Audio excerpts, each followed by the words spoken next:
Hey, what is up? I'm your host, Rad's Fault, also aka Rad Bingham. You are here tonight on Amateur Hour Commentary Tech Talk. Over there, I've got Mr. Wolf and I've got Mr. Titch. What's going on, fellas? How have you been? What's going on, man? Doing good. How's your week been? Been good? Yeah, it's not too bad. I wish we could see a little bit more on our screen, though. It would help. It would help. Right now, Yeah. you guys can see our desk scene and a nice background. But right now, all I see is green screen. So, but you got to excuse my guy. Wolf is doing production tonight, and it's kind of like riding a bicycle. It's been a while. This is just a really big bicycle that he has to hop on and start. Okay, don't. Oh my God. I got it. No, I got it. There we go. We're good. Okay. Next time when you click on the screen share, if you look, so there's one that says switch. stop. I see. Why would you stop it twice and not just switch? So, oh my God, this is the beginning of Tech Talk. Talking Jesus. technical behind the scene issues. This is literally Tech Talk. It literally is Tech Talk. So for our audience tonight, we are actually on Spotify as well, so we might start addressing people who can't actually see us a little bit differently tonight. So if you guys just so happen to be riding down the road, you get a little bored, hop on that Spotify app and you can find AHC, and we're under there as Tech Talk, so it's good stuff. Got all kinds of stuff to talk about tonight. Got a list of things. I think we're going to start off with MetaHuman. Have you guys ever heard of MetaHuman? But first, because I'm here, aren't we going to start off with our ritual? We got to do the ritual. I'm already screwing this up. It's only the second show, man. It's a ritual, right? It's a ritual. Right, if I'm here, we know what we got to do. We're going to head on over to the bar. Here we go. Yep, here we go. And don't mind me. I'm going to stay in the studio. Oh, look at that. That's a terrible crop. Oh. Here we go. It's a perfect crop. Is it? It's a perfect crop. I'll take your word for it. So for those who are actually listening, because like Brad just said, we are now on Spotify, and for those who are listening, if you want to check us out live, you can head on over to twitch.tv/AH commentary, where we do you need to turn your mic up. I need to turn my mic up? My mic up's fine. It's fine. I disagree. You disagree? I can hear you just fine. Yeah. I don't okay, how about that? That's Is that better? too loud. That's probably a little bit better. Okay. It looks a little bit more balanced now. So anyway, before, you weren't even anywhere near the yellow. See? Brad agrees. Thanks, Rob. For people who are on Spotify, we are in a bar right now making drinks, and cheers, Titch. All right, now we can get into it. All right, let's head back to the studio. Yeah, if you guys are interested in checking us out, twitch.tv/AH commentary, and you can also check us out over on our YouTube channel. Same thing, search for Amateur Hour Commentary, and you can find us there. But Rad, take it away. Lead us in. Well, hell, while we're doing it, you guys can also go to amateurhourcommentary.com, where you can check out merchandise, like stuff like this, and buy yourself some shirts, get you a coffee cup. You even got all kinds of face masks, so you can go around to all these, your workplace and show off what you listen to on your after hour time. But going back to this, okay, so MetaHuman. So this is a little idea of what MetaHuman looks like if you guys check out behind our background. But basically, this type of process here was taking these guys back in the days weeks and weeks to come up with something like this. But now with MetaHuman, they can do it in about an hour. Mm-hmm. It's also made by Unreal Engine. It's 4D animation. Yeah, it's pretty serious stuff. So anyone who knows Epic, and if you don't know Epic, I don't know where you've been. You're not a gamer. You're not in the tech industry. You're living under a rock.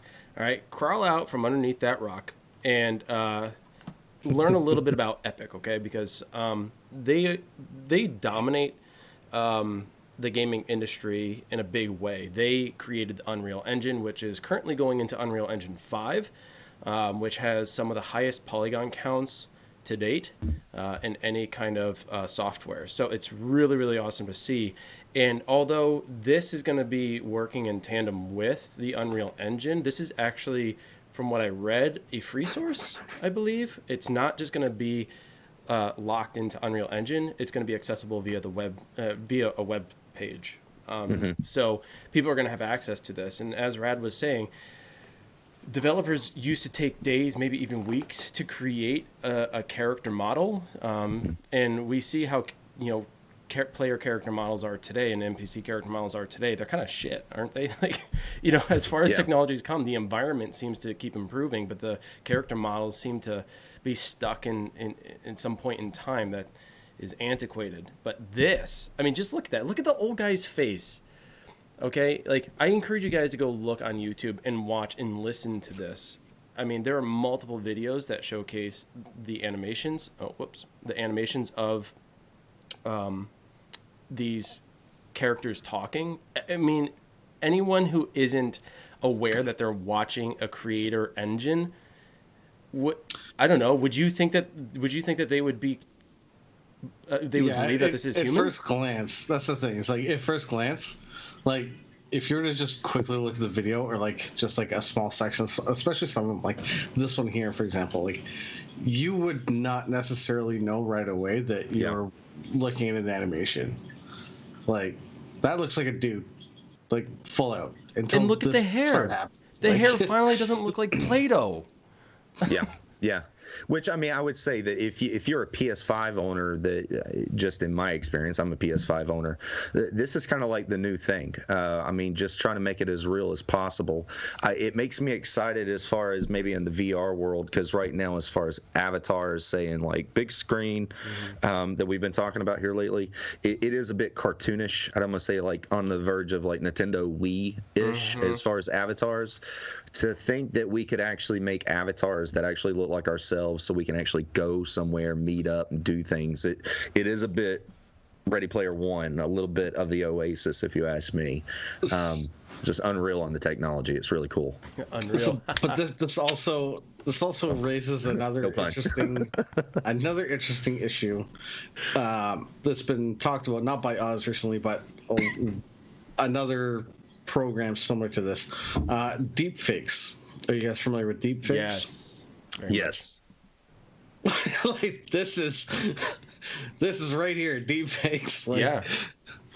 But it's so people know about deep fakes, and if you don't, Google search it, there's a whole bunch of stuff around it, and it's caused a lot of problems in some areas, and it's actually made for some great memes in other areas. But this is Titch, you're right. This is deep fakes, but this is actually going to be in-game, in-engine. So where the Unreal Engine 5 is currently in terms of environmental development and texture, I mean, this is raising the level of NPC and character models to that level.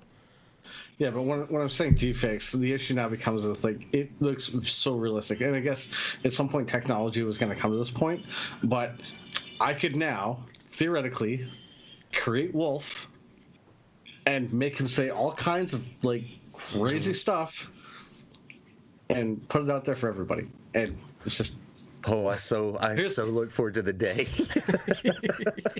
I know I've already got a lot of work on my. I know I've already got a lot of work on my plate, but maybe I need to make a video on some of the things that Wolf says. Oh my God! Please do. Wolf is fake now. Yeah, exactly. He would be admitting to all kinds of new things. The things I could do. Oh man. I just got to say though, like, even though that this is most likely not going to be coming to VR anytime soon, seeing the technology being pushed to this level is promising. As VR technology improves itself, we're seeing finally character models getting the treatment that they deserve and not getting left behind when new engines come out and new systems come out.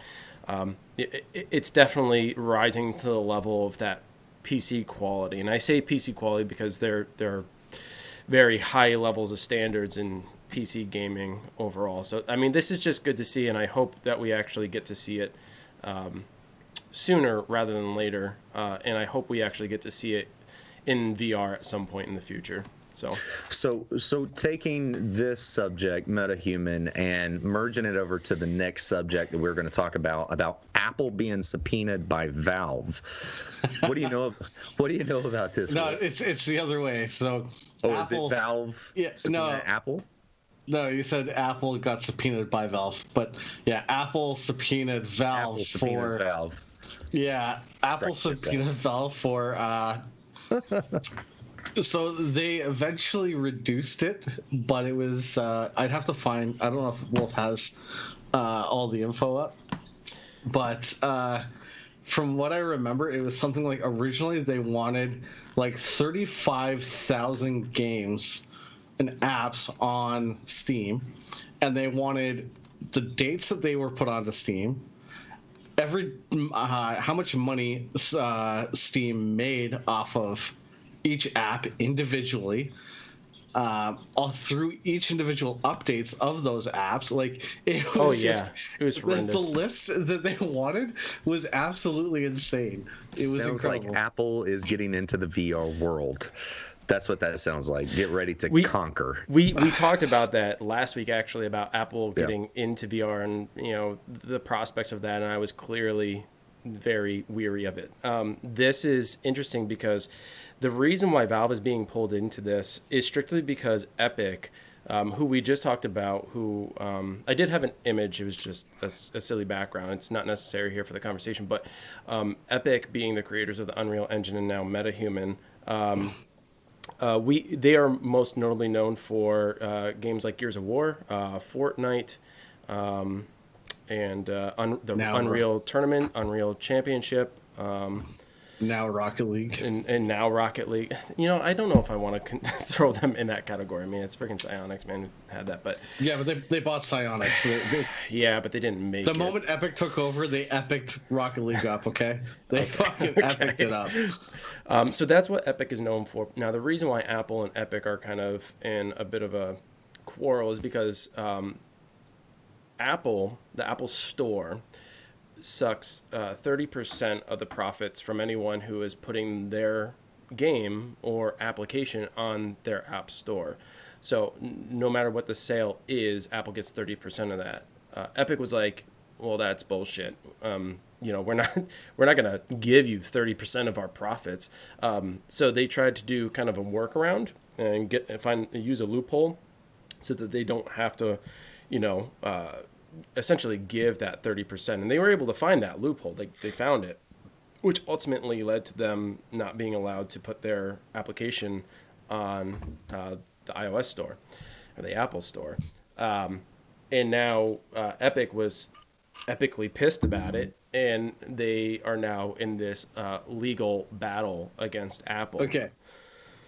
But, you have to realize, though, that Epic knew that it was going to happen. They planned absolutely they did. Okay. 100% they did. Did you see? So did anybody see? I mean, I'm assuming at this point everybody should have seen it.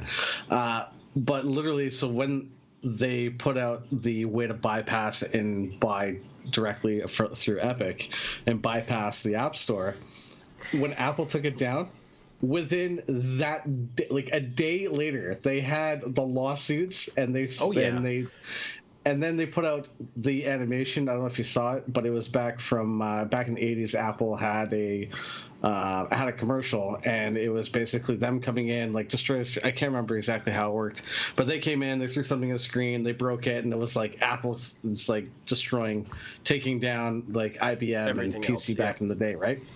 So within like that day as well, Fortnite. Where Epic puts out this video of Fortnite characters doing the exact same thing using Apple's own 80s style commercial. Like, it was just, they had everything ready to go. They knew they were going for a fight.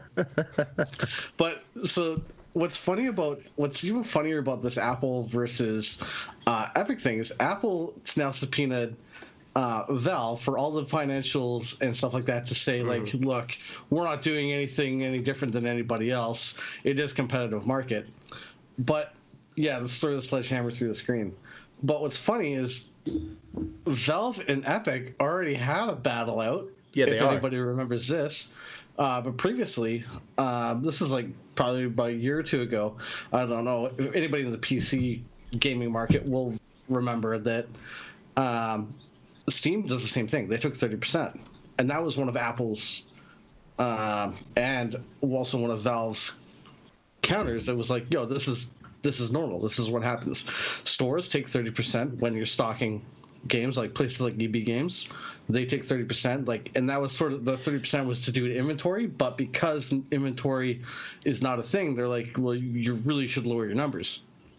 But that's when there was some AAA titles coming out, and Tim Sweeney of Epic went to them and was like, yo, take your game off of Steam.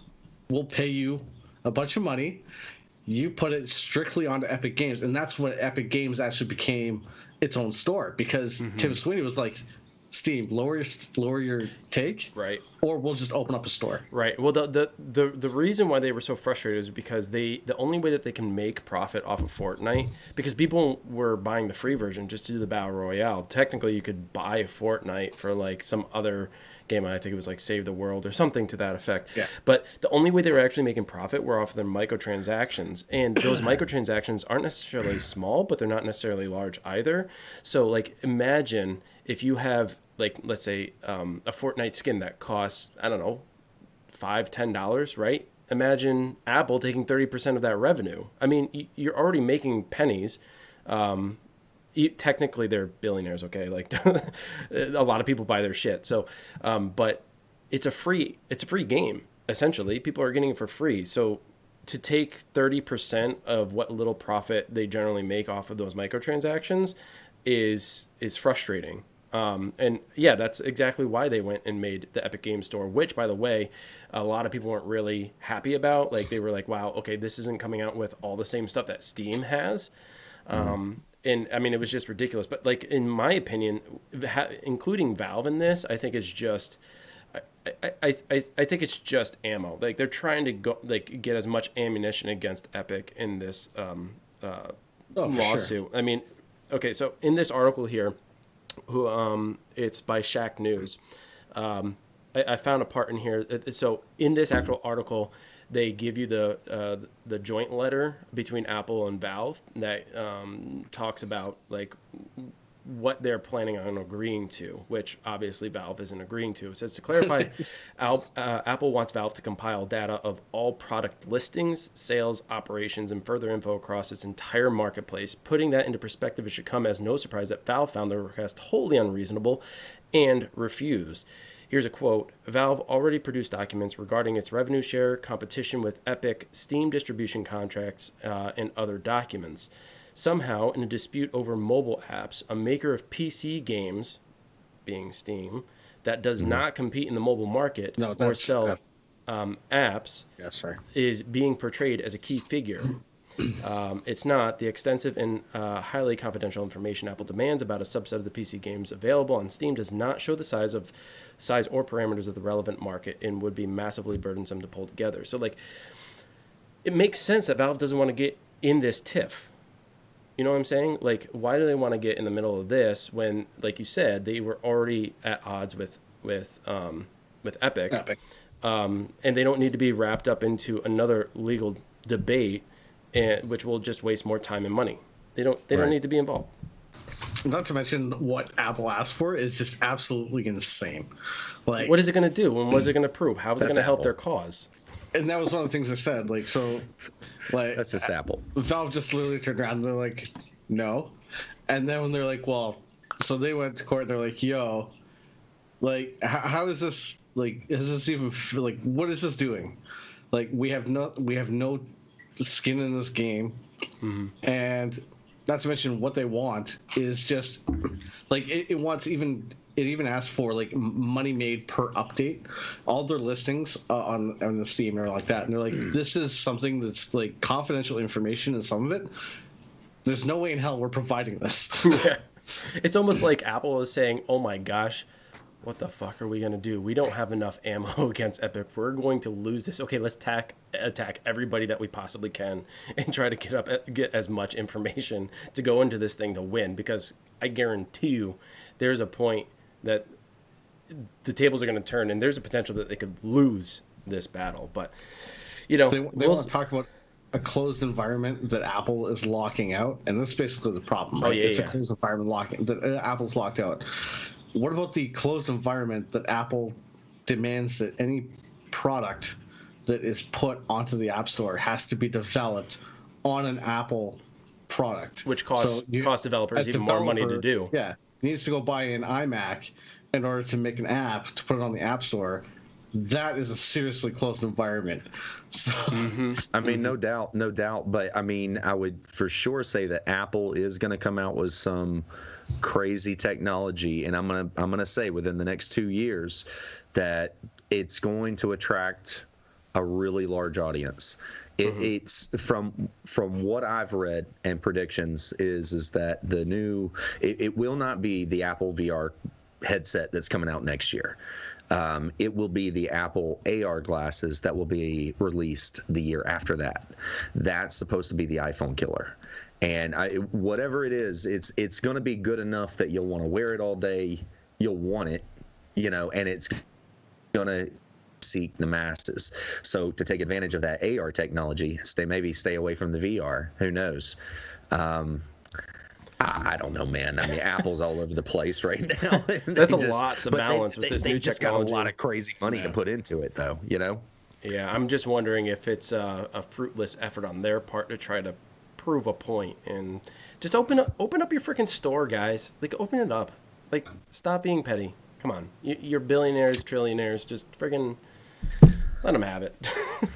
I don't think that's going to happen. I don't think so either. if I know Apple, I don't think that's going to happen, especially just because of a new device that's going to come out. I'm telling you, I believe that if Apple can't take control over it somehow by making 30%, if they don't get that, then they'll just hire their own people and just develop their own games.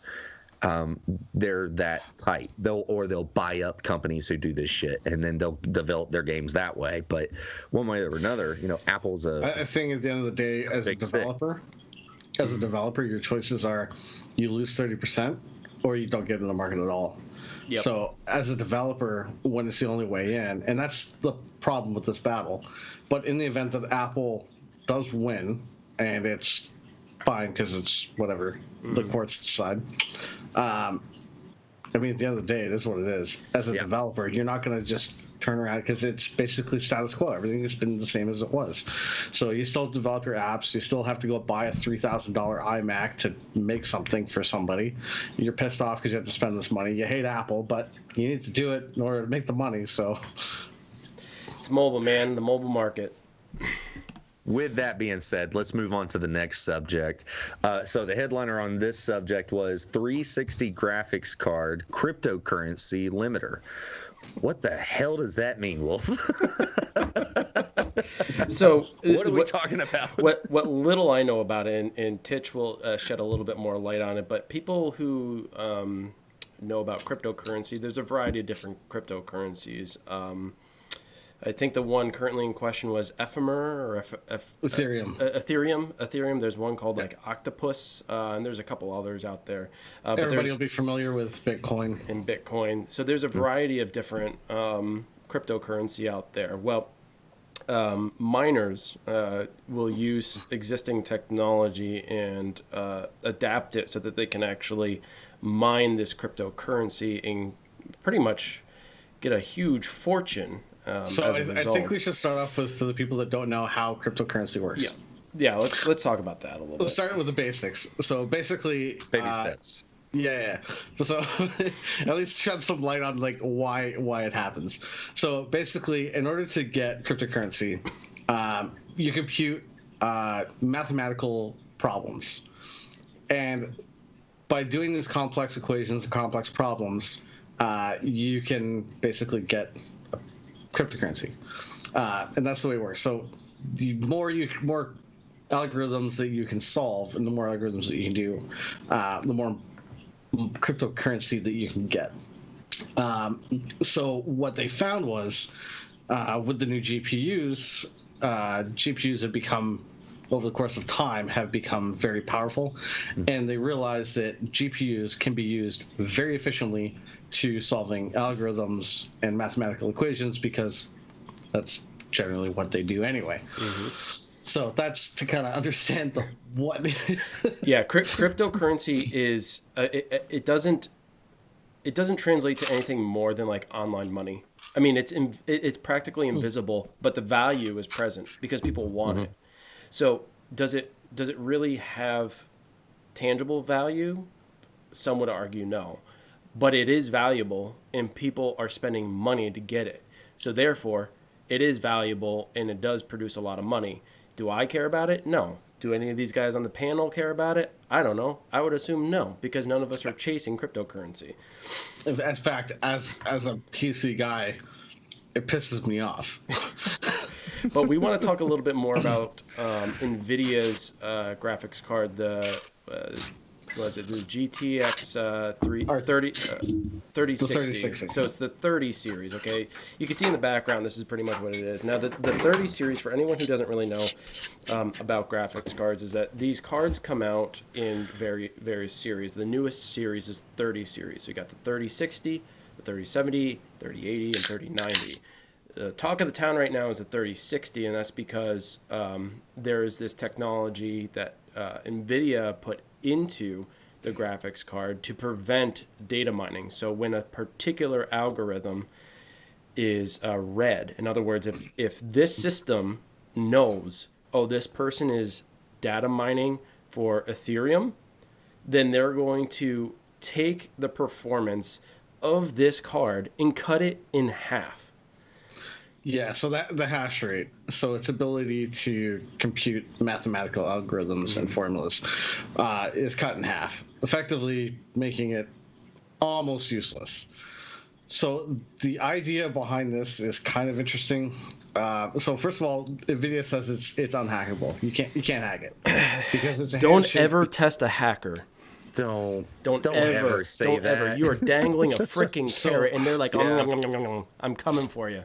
So this is the thing. So apparently, it does a handshake between the silicone chip itself, the BIOS firmware of the card, and then the driver itself. So all three have basically a handshake to confirm everything.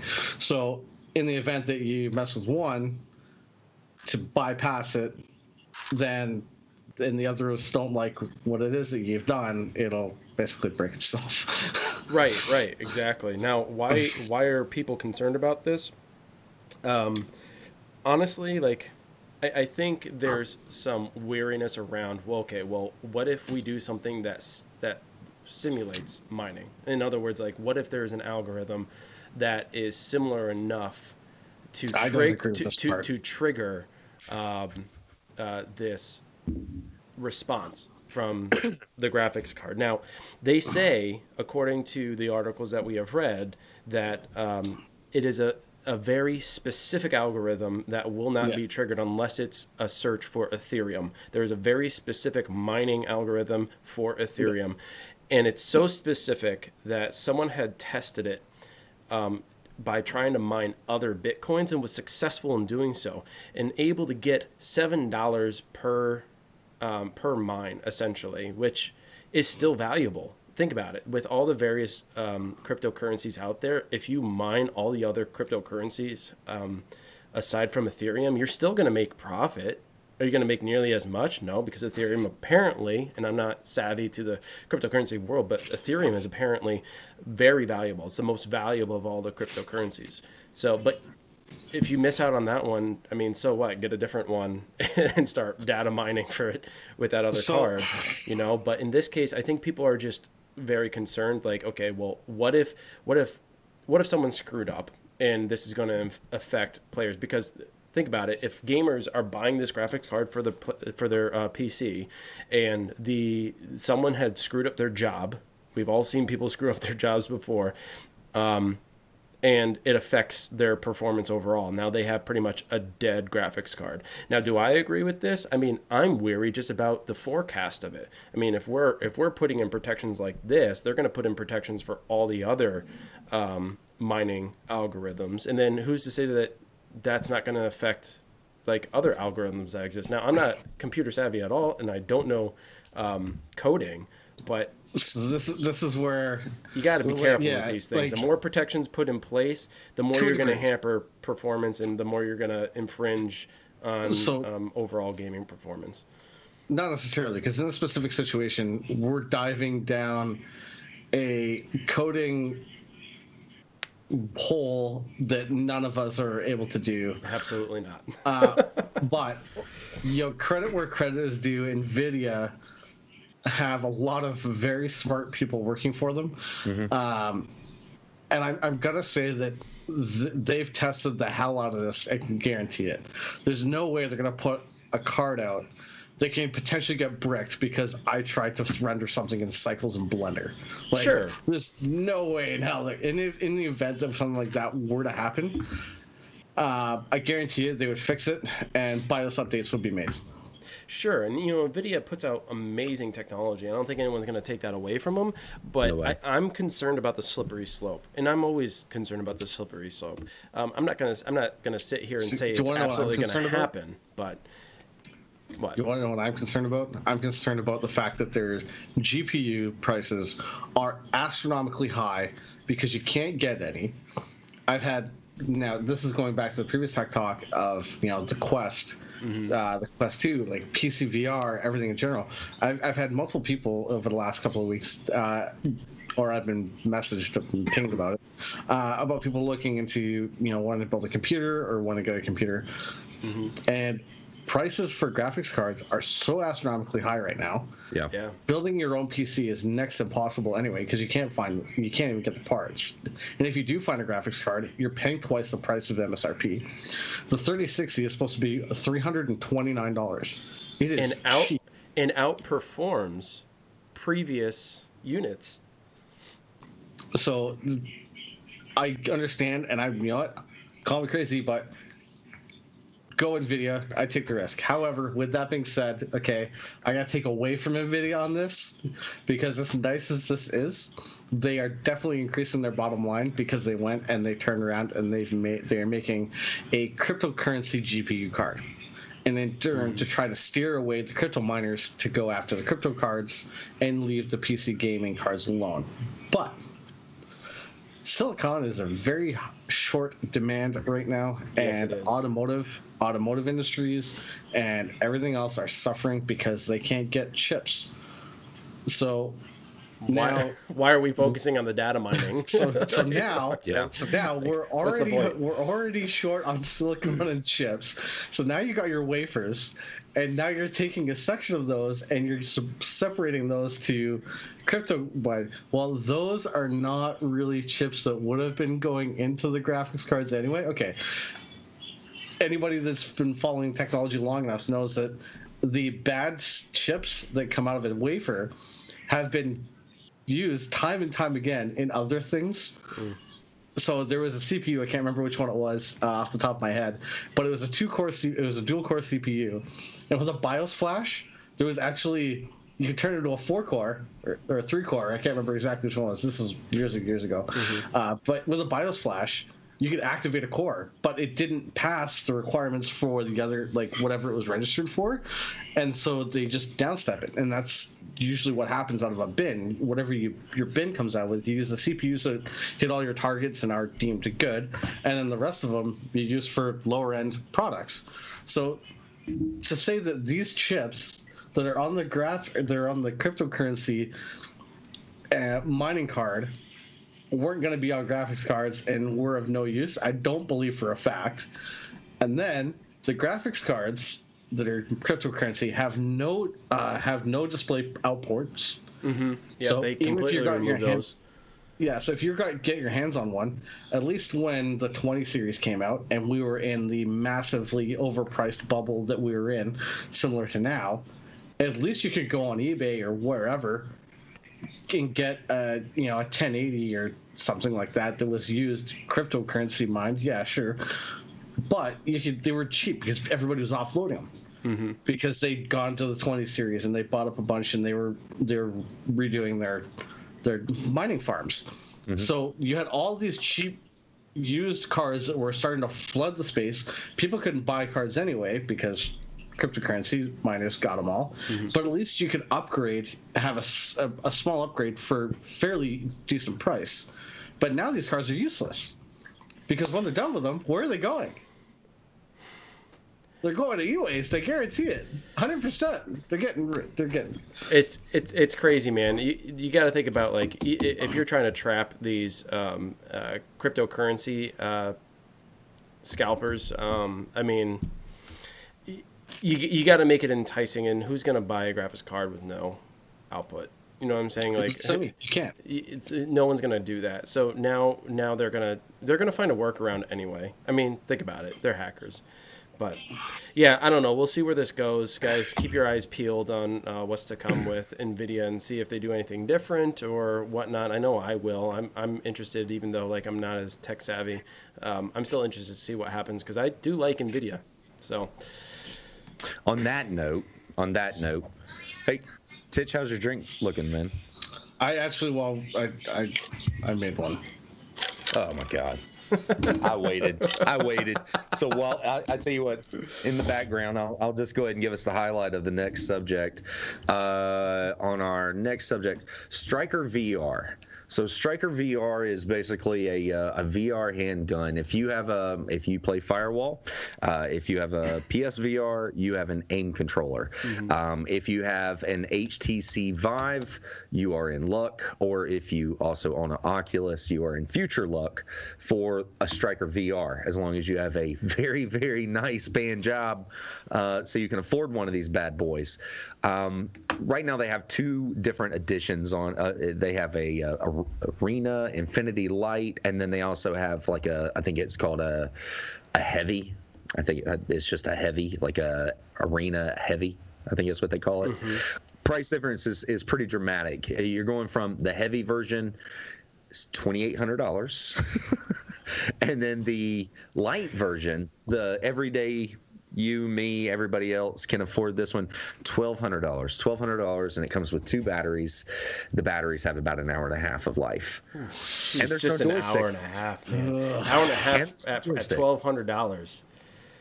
Oof. I gotta be honest with you. So when I first saw this, and this was like, I'm pretty sure this is like the day after you guys did the initial tech talk, right? That this, I remember being like, yo, like check this out.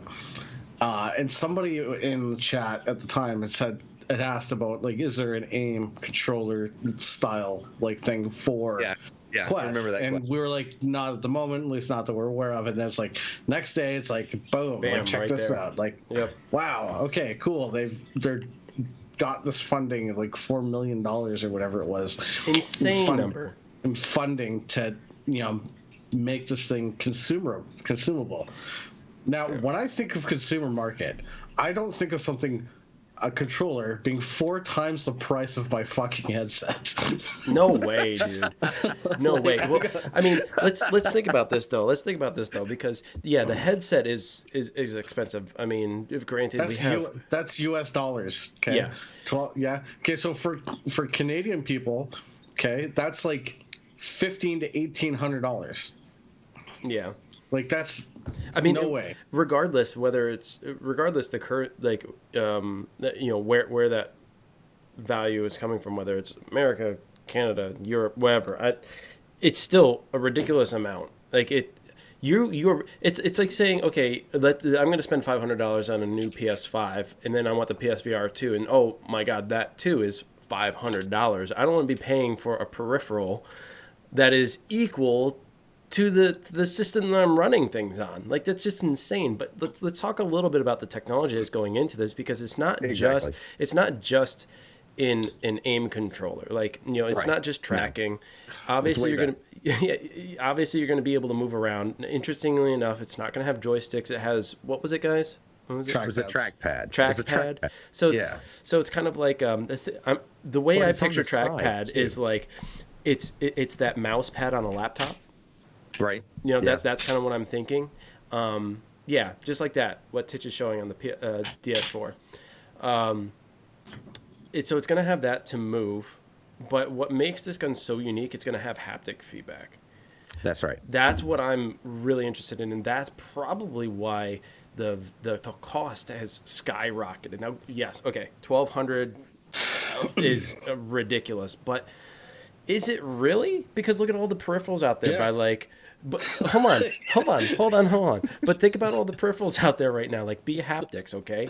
They have a whole vest. They have two different kinds of vests. One that has a few sensors on them, and another one that has a lot more sensors on them. Now, I don't have the price of those, but I do know that they're expensive. They're in the hundreds. Like, it's not a cheap peripheral, but is it worth the experience? I guess that is the question. And with this $4 million that have been invested into them, they're going to be able to reduce the price, because right now it's kind of like at a commercial. The way I read it in the article, it was as if these are being used in something like, I don't know, arcade arenas kind of thing.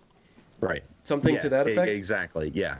It's more of stand in one spot and then you have a 360-degree angle of shooting, which I'm not a fan of. That is, I would say a majority of our audience is firewall customers, without a doubt. And with firewall, you are moving from office to office to office, or you're moving around. That's why you have a joystick. From what I've seen in the gaming, that's for this gun, you're stationary with a 360-degree view, and to me it's you're paying $1,200 for the haptics, but the haptics is key in there. There's actually a picture of the insides of basically like the way that this haptics moves, if you can pull that up, Wolf. Okay. But basically it's basically like it's a air yeah, that's it. So it's basically like a piston that's ran on a combustible air, basically. And if you're one of those type of shooters that you've gotten used to, you can pull out one of those machine guns or a CQB, and it's just automatic, and it's ba ba ba ba ba ba ba. You can basically, by the game, it's wanting to throw you off a bit, but you're not actually moving. It's your aim's not being disturbed by your movement. It's literally because of the gun and the way that the game is programmed. The way that this is working, it's real haptic. So there's like 5 different modes of guns. One of them is a machine gun, and when you actually shoot it, it's actually pulling your shoulder back as if it was a regular gun, as if it was a real gun. They're trying to make it as realistic as possible. And so when you're actually being adjusted, your body is actually being moved because the haptics are so strong. It gives you that realistic feeling, and your aim is not there anymore.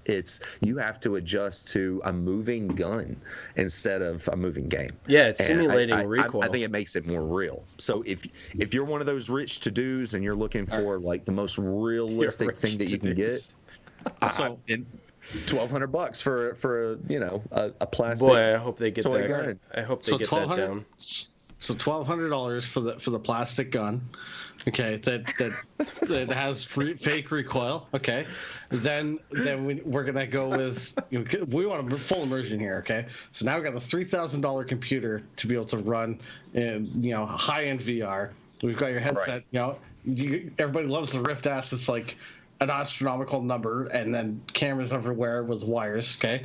And then we got the Catwalk C. I don't know if anybody's familiar with that. With Catwalk is a beautiful thing, man. The fact that they shrunk that thing down to fit in your home. Whew. $1,500 for that one, okay?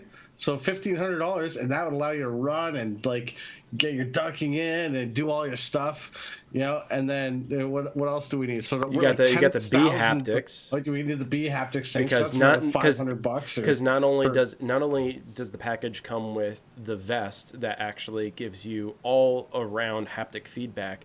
If you get the more expensive one, it's totally worth it apparently. But not just the vest, but it also comes with a face mask that provides haptic feedback. So if you get shot in the head, for example, it simulates that. You get haptic feedback from that. And it also gives you haptic feedback on the wrists. $20, I'll show up your house and punch you in the face repeatedly. It ain't gonna cost much, dude. I can do it for cheaper. But like for a cool $10,000, you can be as immersive as you want. Like, I don't know, man. Like, it just seems like way too much money to be. In my opinion, like, look, We I laughed don't at own an Oculus Quest. We laughed at $3,000 for the Apple VR. Okay. Yeah. And here you are. You're like, oh, $2,000 for a Oh, gun. Like that's. I don't think anyone's saying that that's nothing. I don't think anyone's saying that's Apple's nothing. not so bad then. Yeah, Apple's not so bad. What's your opinion, Red? No, I was gonna say, like, the thing that would worry me the most is that you've got, let's say, Oculus Quest 2. I don't even own one yet. I'm gonna get one, but I mean, we read the reviews, we understand the technology, and I mean, just to be realistic, we're probably gonna see an Oculus Quest 3 within about a year, probably just slightly over a year. So I mean, you've got these questions of, do I go in and buy this, what at most $400 headset, that's going to bring all this VR life to me, or I mean, this is a $400 debate. Yeah. Or do I wait a year, and do I wait for the Oculus Quest 3? This is a plastic gun that gives you really good haptics. Yeah. That's exactly. kind of the way I Thank look you. at it. But I think that's the point of this article or this announcement that they got $4 million. It's the fact that they know it's overpriced. They know it's incredibly expensive, but they can't. The technology, with the technology that they're using, they can't undercut the cost. So the $4 million is going to be an opportunity for them to reduce the cost, maybe find a more consumer-friendly way of creating it so that it is a reasonable price. $4 million was to originally do that. Or are we talking about what they're currently offering? No, it's supposed to reduce what they're currently offering. Okay, so the prices what you're talking about are what they're currently offering. Yeah. Okay, let's get sales. Like, No. like, It said somewhere in the end, article that they're hoping to get it down to like 500 or less. They believe they're able to get it under 500. Now, 500 is still very steep for a peripheral. If you ask me, I would never spend $500 on something like that. Hell, I have technically a Pro Tube, but pretty close to a Pro Tube. And I spent like $80 something on that, and even that I was like, well, it's kind of steep. But I guess with the technology, like what we were talking about before last week, about moving the technology in the right direction, they don't have this kind of thing for PC. We have the aim controller. Thank you, Impulse Gear, for that. But even the aim controller, as good as it simulates holding a real gun, or at least in a virtual gun, it still has a lot of flaws, and it's still really cheaply made. How many times do you see people playing Firewall or Farpoint or some other FPS, and they're sitting there shaking their gun, trying to reorient? You know what I'm saying? Like, and the haptic feedback is just rumble feedback, and that doesn't even happen when you're necessarily firing the gun either. Like, it's just, as great as the aim controller is, this gun is the Striker VR haptic feedback rifle is probably 50 times more advanced than the aim controller. So we have to expect that it's going to start steep, just like the VR headsets are steep initially and targeted towards commercial use, and later are reduced to consumer-friendly costs. If you were to just take a screenshot of the chat right now, and you were just look at what Rob's got there, right? So 500 for 40 point B haptics vest, 300 for 16 point, 150 for a face mask, 250 for wrist straps. You would swear he is starting up like a 50 Shades of Grey dungeon room. Like, very expensive one. Just take that shot right on context, and you'd be like, "Yo, Rob's making a 50 Shades of Grey room." All right, I'm gonna end this subject. Wrist straps. I'm gonna end this subject with one last comment that I personally think that if you're gonna pay that amount of money, you should at least not a trackpad, but I still think that you should have a joystick. That to me is keep it simplistic. It does look very futuristic. For the people who can't actually see this, say on Spotify, I would say it looks like a gun that you would see in IOI from Ready Player One, the movie, or some Tron possibly. It is a very beautiful design. I will say that it looks. Imagine you took an Atari and you made it a gun. Yes. That's what it looks like. Yeah, or it looks like some shit Elon Musk would come up with. Like, this comes with the Cybertruck if you buy one. Yeah, it's got those those LED rings around the tracker pads and everything. It's sleek for sure, but I like it. So going on to our last subject, an hour flies by, so we've only got 10 more minutes. So our last subject is Sony PlayStation is being sued for defective controllers. So we're talking about this right here, a PlayStation 5 defective controller. Apparently, there's a drifting problem with the joystick. You guys know about this? More specifically, the left joystick, which is, for anyone who plays games, know the left joystick is to move, right joystick's to look. There's been, apparently, from what consumers have reported back to Sony, out of the box, they have reported having stick drift, which anyone knows that can be very troublesome. It's very frustrating. It can really interfere with your gameplay. One person had reported that it immediately shot to the left. So, like, even if they weren't touching it, their character was, like, full sprint to the left. Another person said it was gradual or very slight. But it seems as though there have been more, more reports of it coming out. Now, I personally haven't experienced it. Rad, have you? No, not personally, but from what I had read, there was multiple people who had this issue. They did reach out to Sony, and they went through all the troubleshooting problems that Sony wants you to do. And the only outcome that each and every one of them had was they all went out and bought a brand new $80 controller just so they could play their brand new PlayStation 5s. So apparently, even in testing, it was happening in testing. It was one of the feedbacks. Yeah. That was one of the feedbacks that they actually. Yeah, that was one of the things that they had. The testers had said that it had drift. Mm-hmm. I guess I think that was like fuck it. Exactly. Wow, we're close enough, guys. Here you go. I would definitely say this is our Cyberpunk. This is just another situation of Cyberpunk. If anybody knows anything about Cyberpunk was released with all types of bugs and issues. Eventually, Sony ended up pulling the game. You can't even buy the game from Sony right now on PlayStation because of the issues that happened. But I say shame on the developers who were basically trying to meet a quota. And so they went ahead and released the game saying, oh, well, we'll fix it down the road. And it just so happened to be a really, really bad bug that was frying consoles, brand new consoles. That's why Sony ended up pulling it, and then here Sony's getting caught with their pants down about a problem that they had in their factories and still released it with this problem. So how do you not get sued? This can't be shocking to them. With Sony, there's a few things that we have to keep in mind here. First of all, it's the system's not even a year old yet. Every new generation comes with problems. So if you're buying a console early, you have to buy it knowing that there's going to be issues. I'm not saying that gives them a pass, especially if they knew about it beforehand. I think it's entirely irresponsible of them to say, okay, here's a defective piece of equipment. We know it's defective, but we're not going to solve it. Instead, we're going to get it out before the end of the year like we promised, but then not have any solution to fix the controller or give people back their money or make, we're not out to help the consumer. Here's a defective product. We don't have any solution to solve your problems, but enjoy our new $500 console. I think that was the most irresponsible thing. I am not concerned about the analog stick drift at all because this has been a problem forever.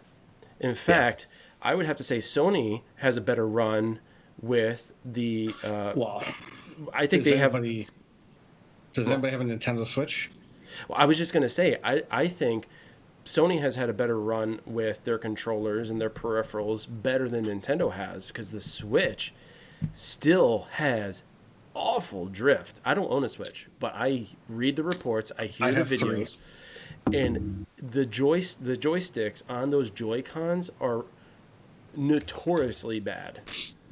Yeah, I have 3 Switches. My daughter has one. We got her one for Christmas or something.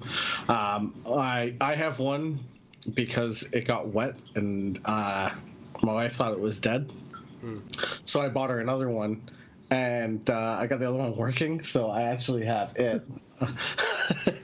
Yeah, I actually have it. Actually, where the fuck is it? Oh, it's in my case here. So yeah, I have the one that my wife thought was ruined. And luckily enough, though, I know Karen, my brother. He had some drift issues. Myself, I've got all three, and I've got spare Joy-Cons, and I've been lucky. So knock on wood. I haven't had any drift issues, but I do know somebody who has, and I do know that it has been a big issue with the Switch. I think what it's going to come down to is how many people actually report this. How widespread is it going to be? Because Rad, you and I, we have a perfectly working controller. We have no issues. Yeah. You know, there's even been reports back to Sony that the DualSense triggers, which produce tension, have been breaking. So sometimes I think, well, is it user error? I mean, how hard are you pressing these buttons? How, like, you know, it's still a piece. There's still plastic pieces in here, and there's only so much resistance that they can take. Stop beating up on your freaking controllers. Like, come on. Just within our community, I know for a fact that Cougar Hunter, if anybody knows who Cougar Hunter is, he lives up in Canada. He went to go buy a PlayStation 5. Don't lump us together, okay? Well, I just like the sore thumb, elephant in the room. I don't know. But no, Cougar Hunter went and he bought a PlayStation 5. He was going to get one day, release date. He went and picked it up. He took it home. He plugged it in, and it gave him basically like a really fast glitch, I believe, and that was it. So he took it back down to the store. Said, "This is what's up." They replaced it immediately. He took it back home, did the same thing, and the PlayStation 5 that he got literally did the same thing. It glitched out again and fried. The guy went through 3 PlayStation 5s before they actually got it right. But the main purpose of this story is that they got it right. I mean, he went through 3 PlayStation 5s before they got it right, but they did it right. And that's why I say with some of these, the controller, I know it's an issue. I know there's a lawsuit there. It's just kind of shocking to me that Sony didn't make it right. Yeah, I wonder how much of this is, I mean, I feel like this is more of a scheme by the law firm that is suing them. It's, pardon me if I pronounce this wrong, Chemicals, Schwartz, Kreiner, and Donaldson Smith LLP. So CSK and D. That's the law firm that's suing them. They're saying the complaint describes the PS5 DualSense controller as defective, as it contains a defect that results in characters or gameplay moving in the screen without user command or manual operation of the joysticks. It's known popularly as control drift. Further, the complaint alleges that Sony has at all relevant times been aware of the problems with the drift through online consumer complaints made by the consumers directly to it, and through its own pre-release testing, which Titch had already mentioned. The suit also alleges that Sony's options for controller repair are too limited. When consumers experience the drift defect, the options for repair are slim. Reportedly, Sony PlayStation's dedicated portal for issues with PS5 hardware, including the DualSense controller, is experiencing a backlog in redirecting consumers to contact a customer service agent via the contact page for PlayStation support. There's a lot of long wait times, pre-recorded phone prompts, and all the stupid shit that we're so accustomed to hearing about. But what they're looking to get out of this whole lawsuit is monetary relief. By the way, hey, Hankopotamus, welcome, dude. What they're planning on getting out of this, and I quote, monetary relief for damages suffered, declaratory relief, and public injunction relief. The latter, I don't fucking know what that means. But monetary relief for damages suffered? What damages? You're a law. Okay, you're aggravation, but whatever. I'm so mad I lost sleep over this. My God, I haven't seen a therapist. You're a law firm. Okay, you're a law firm doing a class action lawsuit against Sony. absolutely monetary value is your main purpose. Let's be real, okay? But that one point, damages suffered.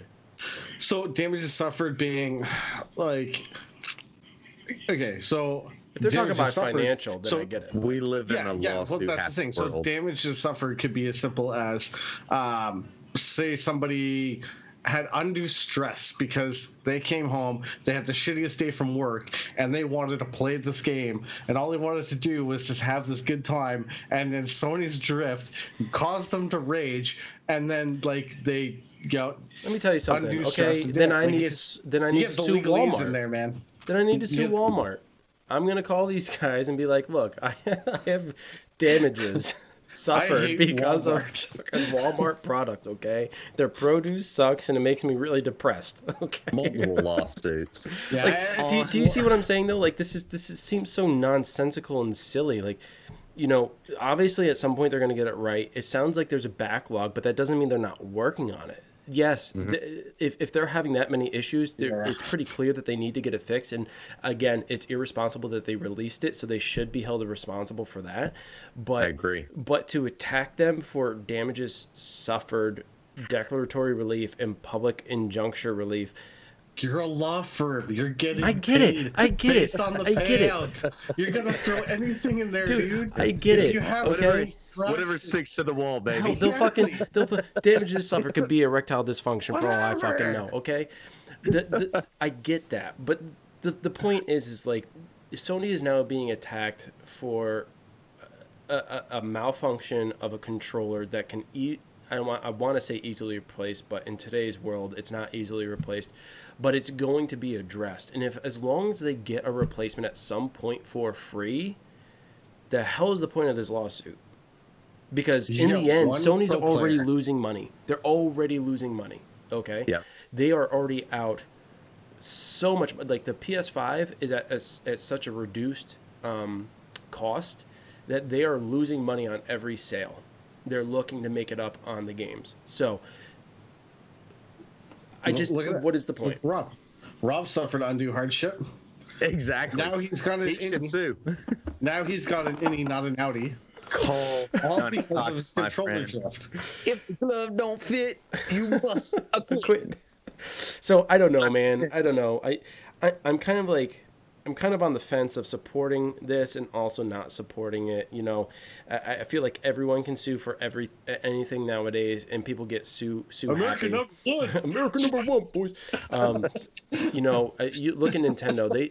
They have terrible Joy-Con drift, and is anyone suing them? I haven't seen anyone sue Nintendo. Maybe they have. I don't know. You guys tell me. Join our Discord in the panels below. If you're listening on Spotify, go over to our Twitch channel at twitch.tv/AH commentary and check out the panels. Join our Discord and join our Facebook group. And let me know, because I'm not invested in the Nintendo world, so I don't really know what's going on. But as far as I know, no one's suing them. And even if they did, they're a huge corporation that could probably withstand $1 million or so lost.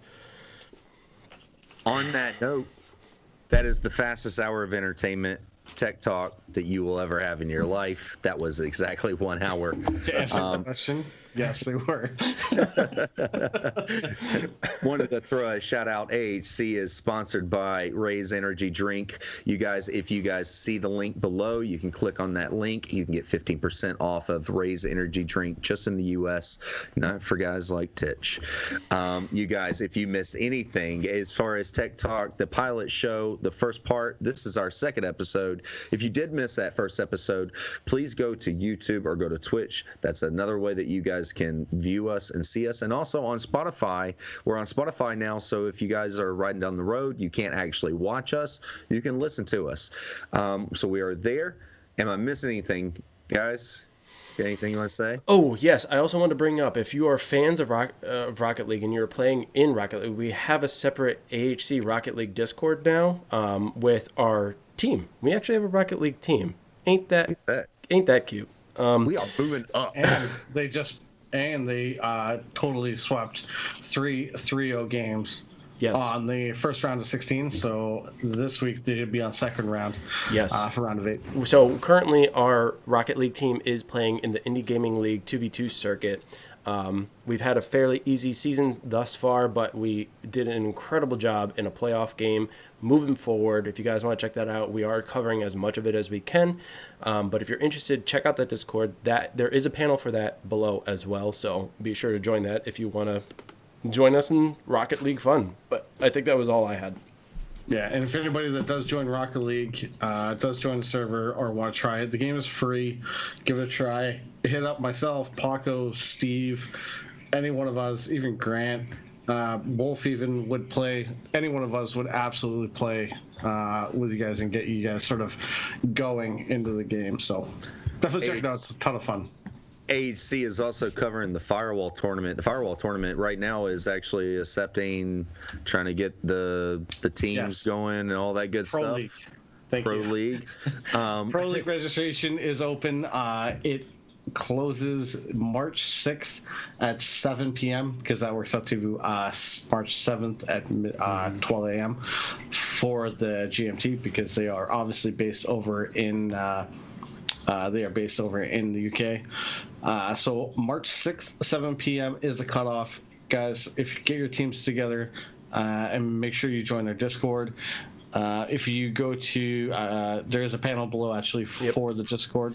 Yeah, we are partnered with Pro League and Gaming Synergy. So as you can see, GSPL right there at the bottom of our ticker, folks. GSPL runs an incredible league. For Firewall specifically. They are willing to cover other games as well. Over on the Gaming Synergy webpage is where everything is organized with beautiful output overlays that gives you all the information that you need for the league that you are playing in. If you are a Firewall player, you're not already part of a league, grab your teammates, sign up. It's free. Have a blast, and we'll see you there. Guys, on that note, we're going to wrap up the show. I would say, next week, so Sunday, it seems like Sunday is our day at 9 p.m. is going to be our Tech Talk show. I would challenge you guys. I started thinking about other things that we might be able to talk about next week. Just hypothetical. By the way, if anybody in the audience has an idea, guys, put it down in the chat. Send us a message. Stadia. Let us know. Stadia. You want to talk about some Stadia? I think my brother wants us to talk about Stadia. Oh my God! It's dead. Don't it is dead, dude. What is there going to talk about? You see my point? I was going to say the M1 chip, the brand new Apple produced M1 chip, and what chip. Intel's remarks are. I don't know. I think that might be a little bit interesting. Also, there's actually some new headsets that came out by Lynx. There's a new headset that actually got announced today. I wanted to talk about it a little bit, but it's a $1,500 mixed reality headset. And they also released a YouTube video. If you guys want to look that up, I might be able to mention it next week really quickly, but there's a YouTube video that was released with it. But mixed reality, and they actually give me an example, and it was just straight up. It was awesome. It was in a classroom. You could see basically the lens and the view that you're getting from inside the lens, but you can see the sun, and you can see everything that surrounds the sun. Let's look it up on the list of things to talk about next week. That sounds awesome. There's so much stuff. There's so much stuff. But again, if the audience has any particular things, as far as our community is mostly VR community, if you guys want to talk about maybe some upcoming games, I was actually going to challenge our guys as well about some FEC talk. How about some FEC talk? I actually played Firewall last night, and everyone on my squad had something to say about FEC. Why not challenge the subject? Yeah, well, we should talk about First Contact. Talk about who? FCE. What was I saying? Did I say FEC? I was saying feet. You're talking about feck. I'm sorry, I was talking about that feck. You're talking about that feck. As far as the PC stuff goes, if anybody is interested more on the PC hardware of things, I love that stuff. I stay up to date on the PC hardware stuff. So if you have any questions, feel free to ask away, and I'll help you guys out. If you guys are looking at building PCs for VR, you got some questions there, or you're looking to buy a PC pre-built, totally fine. You don't have to build your own. I know it's kind of a thing that everybody says, but reach out.